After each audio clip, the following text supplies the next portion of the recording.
So, evidently, the Vulcan mind meld and the syncing of all brains with technology is closer than ever. It's now considered emerging science, and it fits with just about everything they've hinted at for decades that we should expect in our glowing, progressive future. Besides lots of stuff in the media, take the Georgia Guidestones Monument, for example, which carves out a new 10 Commandments for the global era and cryptically refers to, quote, uniting humanity with a new living language, as it lays down proclamations in stone in a dozen languages, including both modern and ancient. This mysterious yet quite modern monument instantly conjures up the Tower of Babel, where an attempt to unite all mankind was thwarted by an angry god, and language was scattered in every direction. What is it referring to?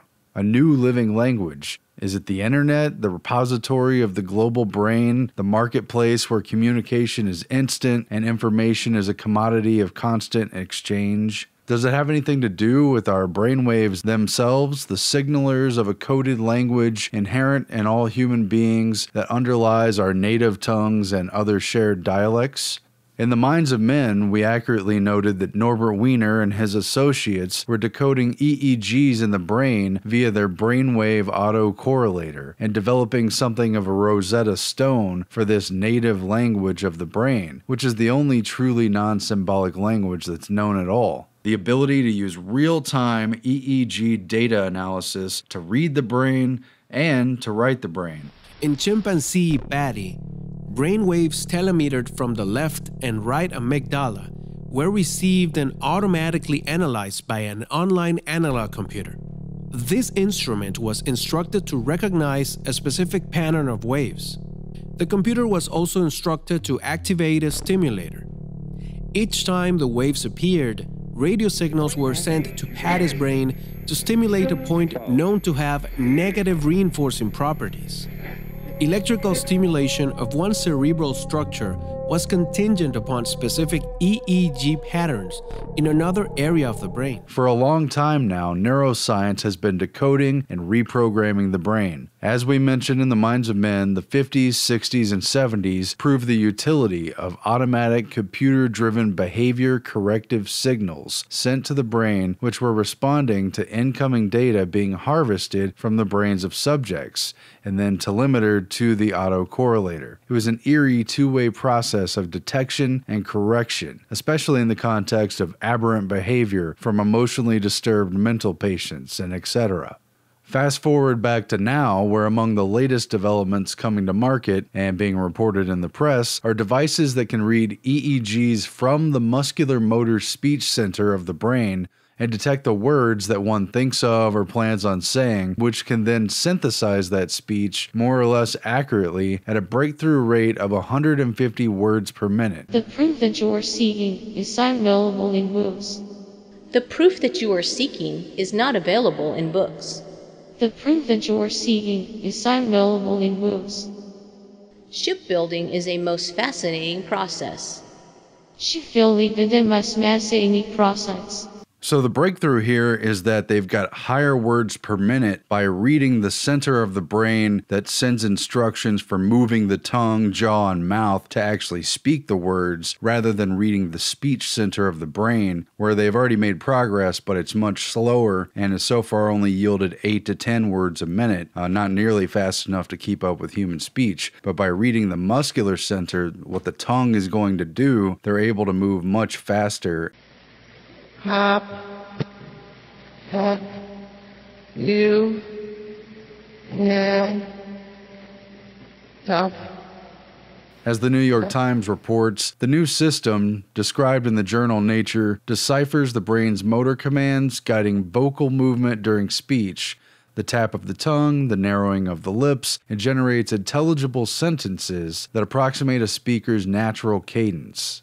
And they've basically proven their principles and demonstrated it, and so it's very much moving forward. And so far, they say that as much as 70% of what was spoken by the virtual system has been intelligible. They've been able to actually understand it when it's played back. Some of it's garbled, but it's probably going to catch up quick. The study said, quote, "We showed by decoding the brain activity guiding articulation that we could simulate speech that is more accurate and natural sounding than that which is synthesized based on extracting sound representations from the brain." So they're bypassing the actual sound center and going to the motor center where the directions are sent to the tongue, right? See what they're saying? This is all rather closely related to what Regina Dugan said was coming out of the experimental wing at Facebook that she's been working with, which overlaps with her previous ties to DARPA and various government agencies and telecom giants. What if you could type directly from your brain? It sounds impossible, but it's closer than you may realize. We're talking about decoding those words, the ones you've already decided to share, by sending them to the speech center of your brain. A silent speech interface. We have a goal of creating a system capable of typing 100 words per minute straight from your brain. And with this technology, the applications are various, but in essence, Facebook plans to read your mind and automatically type answers for you, or even automatically respond to words and phrases and speech before it ever even comes out of your mouth. It's like closer and closer to telepathy of some kind. And this technology could help certain classes of disabled people, probably. But right now, there are many groups of disabled people that it wouldn't help, at least at the present time. The chief example being stroke victims, whose motor speech areas are typically damaged along with other speech-related capabilities. So this application wouldn't really help that. So what do they really want it for? And what does it mean for the Fifth Amendment that's supposed to protect you from being compelled to testify against yourself, and the First Amendment that's supposed to give you free speech? Whether or not there are any human rights, if there's any constitutional protections for something like freedom of thought or mental privacy or cognitive liberty, nothing like that exists yet. Is there a paradox between free speech and the loose lips of a computer reading what you're thinking about saying before you've even said it? Thoughts and feelings that you may not be able to verbalize, or you may not want to verbalize, and they may still leave a signature in your brain, and we might be able to decode that. Certain forms of mind reading, I think, legal systems don't bake in any presumption that we can do that, and so there's no legal protections that could be afforded to you. On the one hand, social media platforms and other tech overlords have been increasingly pruning free speech and expression online. They've been limiting it and curtailing what people are allowed to say and even talk about, and even specific people they can't mention, specific topics. On the other hand, this and other related technologies have given powerful tech corporations the ability to scan your brain for confessions. Personally, I think it's just a matter of time before there will be a portable brain decoding technology that decodes language as fast as you can type with your thumbs on your cell phone. Wow. And everyone will wear them because people have shown that they're quite willing to give up privacy for convenience. For biometric indicators of stress, worry, anxiety, distraction, the increased heart rate that might give away your guilt, and even the words on the tip of your tongue. Orwell's 3 cubic centimeters of reserved freedom inside your head has been impinged upon. It's been invaded by the development of technology. And the powers and technologies that be are on the cusp of data mining our very gray matter, and might easily turn over secrets we had hoped to keep, or simply comments that are too rude or inappropriate to say in the first place. Think about it. And once you decode internal speech, then you essentially have the sort of worst possible brain decoding device. Worst possible brain decoding device. If thought crimes become a punishable offense, even when you are far from even contemplating any such action, we enter into a world that's not only void of privacy and the decency of basic civil liberties, but one in which our brains become an informant against us.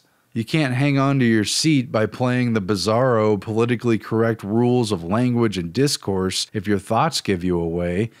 I think the cure is mind reading, and I think we're going to accept that cure. Because, Elon is working on some sort of neural link thing. It's the only way we'll know if someone's telling the truth. We're going to have it. I think it's good. We're going to accept it, and we're going to give in. I think they're going to create a universal language, some augmented reality language. Decoding the language of language decoding the communication in the brain underlying the communication between ourselves and other people in the outside world is a matter of cutting out the middleman and the sanctity of it all and getting straight at the switches, the control levers.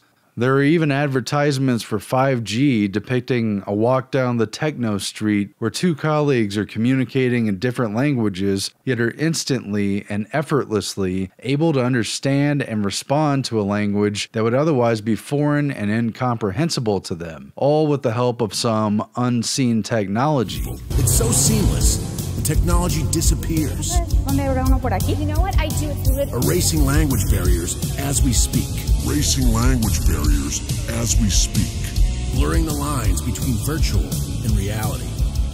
Ben? Gabrielle? Yeah, didn't I meet you at that event? And although the commercial doesn't explicitly say so, clearly this is some kind of technology that invasively reads brainwaves and interprets them. This is a drastic bridge over the gulfs in our lives, and at what cost? Imagine, for example, going to a foreign country. You bump into somebody and they start to talk to you in a foreign language. No problem. In the future, you will see subtitles.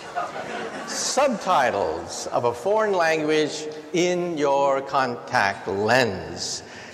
It's a manifestation of synthetic telepathy and an apparent part of our complete breakfast in the very near future of 5G hypercommunication, where tech giants plan to put us at the center of a cyborg ecosystem of constant monitoring and feedback, with an Internet of Things array of devices which will be everywhere and which can rapidly and instantly parlay data about anything and everything. Imagine you walk into a room and the room is dynamic, right? And you, again, with your permission and all of that, you're interacting with the things going on in the room. A highly personalized, highly interactive, and very, very interesting world emerges because of the disappearance of the Internet.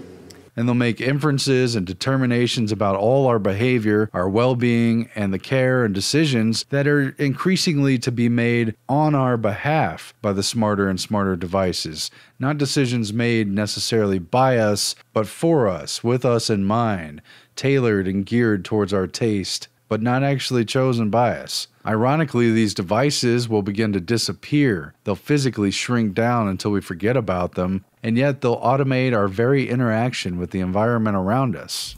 It's so seamless, the technology disappears.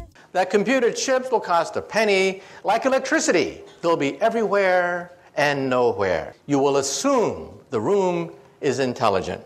I would answer very simply that the Internet will disappear. The Internet there'll be so many IP addresses because of IPv6, so many devices, sensors, things that you're wearing, things that you're interacting with, that you won't even sense it. It'll be part of your presence all the time. Seems pretty Star Trek to me, but here we are. The IEEE Spectrum Journal recently reported on the new wave of hearables, which are themselves a new part of the wave of wearables that are designed to monitor the brain's activities in the ear and which become portals to the nervous activity in the brain. They suggest that, as it turns out, the ear not only writes information to the brain that it detects through audio signal impulses that it hears and interprets, but it provides an accurate read on the brain for technology that could pick up on minute and extremely subtle bioindicators, giving away when we're stressed out, when we can't hear stuff well, or when we're simply overwhelmed by a loud, crowded, noisy environment. This biofeedback mechanism could apparently then be used to modulate the volume at which we are hearing things in a noisy room. It could, theoretically, drown out a flood of voices at a cocktail party, stressful and obnoxious music, while fine-tuning the reception of voices our ears tell the machines we want to hear. That TV broadcast halfway across the restaurant, or God forbid, a prattling guest at our own dinner table. Scenario 1 from the IEEE Journal says, quote, say you're trying to follow a basketball game on TV while cooking in your kitchen. You're having trouble following the action, and your hearables know there's a problem because they've detected an increase in your mental stress based on the changes in your blood pressure and brain waves. They can figure out exactly where you're trying to direct your attention by pairing that stress increase with variations in the electrical signals created in your ear as you move your eyes. then the hearables will automatically increase the volume of sounds coming from that direction. That's a pretty simple fix that could make you a little more relaxed when you finally get to the dinner table. And the same technology will just as easily drown out nagging spouses, whining kids, and other unpleasant stimuli more than already is the case, potentially putting yet another barrier between us and an authentic interaction with the world around us. Instead, these machines will apparently be designed to acquiesce to our stress levels and preferences by automatically determining to cue up or turn down the volume on calming music tailored to individual taste stored in a database, or automatically direct the driver to a bathroom when his kid is muted in the back seat yet whining for a bathroom break on a long road trip. The IEEE journal writes, Scenario 3. You're tired from hours of driving and the children are getting noisy, which makes it hard for you to pay attention to the directions coming from your smartphone. And then your daughter announces she needs to go to the potty. Now. Your hearables detect the increasing noisy unrest from the children in the back seat, as well as the mental stress it's putting on you. The devices increase the smartphone volume while also instructing the car to adjust seat temperature and airflow, inspired by previously tracked biometrics, and perhaps start softly playing your favorite music. They even understand your child's "I need to go to potty" as a bathroom request, analyze it and determine its urgency, and decide whether the navigation app should immediately search for the closest rest stop or look for one near a restaurant because they also heard your other daughter say she's hungry. So theoretically, they'll be making all kinds of decisions for you. They certainly could be. Beyond that, such a device might be used to alert you to less than stellar health, the early onset of disease, or the failure of a major organ of some kind or some other device in your house, perhaps even years in advance. It will supposedly see mental health issues coming a mile away and predict the rise of antisocial behavior before it ever happens, just as Hal predicted a satellite failure in 2001: A Space Odyssey. These articles are just a couple of recent examples, but the point is that the technology is here, or it's arriving soon. And so it might be time that we thought about what is being planned for us and what we think we're going to do in the system that's being very rapidly built. The IEEE journal writes, quote, "But what would a hearable, perhaps one bought simply to improve hearing in restaurants and keep an eye on the user's blood pressure, do with that kind of information? A hearable that listens to its owner for weeks, months, or years will have deep insight into that person's mind. If it concludes that someone needs help, should it alert a family member, physician, or even law enforcement? Clearly, there are ethical questions to answer. Early intervention and knowledge is an enormous benefit, but it will come at a cost. Either we'll have to be willing to give up our privacy, as in all of it, or invest in a better infrastructure to protect it. Some questions raised by AI-powered hearables aren't easily answered. Yeah, the whole thing is set up also as a spy grid and as a data feedback flow to give more and more information to that continued process, and people, even if they're innocent of anything gross or negligent or criminal, they become kept creatures of this system. They become pets. The more we give data back to this system, the more the system takes control and becomes our overlords. Not necessarily ill-spirited, but certainly in control. Pretty quickly getting to a point where it's not even clear, would we still have individual control over our lives? It's not even a question if the NSA or the CIA or law enforcement will be tapping this information to derive information about the people that they want to know about, either about all the mass of consumers at large and what they want and what they're shopping for, how they're responding and what they're interested in, and also the people they spy on, the people they suspect of things, the people they want to tap and listen into. Obviously, that's already going on, and there's no sign that that's going to turn around. But also, in our individual lives, in the innocent, we're not doing anything wrong version, we're giving up a lot of sovereignty to these machines. And it's increasingly clear that the medium will indeed be the message when the hearable wearables just around the corner completely mediate what we actually hear, while machines increasingly predict and preempt our speech, our thoughts, and mind meld our hive mind asses into a culture of telepathic compliance with the AI overlords that be. The instant and continuous feedback of such devices amongst a sea of others that are coming through rapid, no latency 5G signals will bombard us with an eggshell existence in society. We'll be cut off from the actual reality and will be fed, will be propagated certain ideas. 5G doesn't just connect smartphones. It connects the Internet of Things, anything with a chip in it. Think self-driving cars, smart cities, your body. Soon, probably. I know, it's worrisome. In this environment, nothing can be kept hidden or private, and basically everything would be designed to bend towards data-driven solutions, even if they're tailor-made and custom to what you actually like. In fact, that's the danger. You might actually like it. It might be so custom fit to your desires that you don't even notice that you're giving up control, that you're giving up your own personal sovereignty and identity. We already have, we're already a cyborg. It's just that, I mean, you have a digital version of yourself or partial version of yourself online in the form of your emails and your social media and all the things that you do. And you have basically superpowers in that with your computer and your phone and the applications that are there. You have more power than the President of the United States had 20 years ago. That you can answer any question. Appliances and machines will run efficiently, and human beings will run like machines and appliances, easily molded by instant information, answers, and behavioral nudges that drive us through simple suggestions that are proven to prime our responses and condition our responses. The once unknowable black box of the brain is now easily read, infiltrated, and modified. Why did God supposedly knock down the Tower of Babel exactly? I thought all this convenient technology was just good, with no drawbacks, no consequences, and only benefits. Can you even see the road ahead?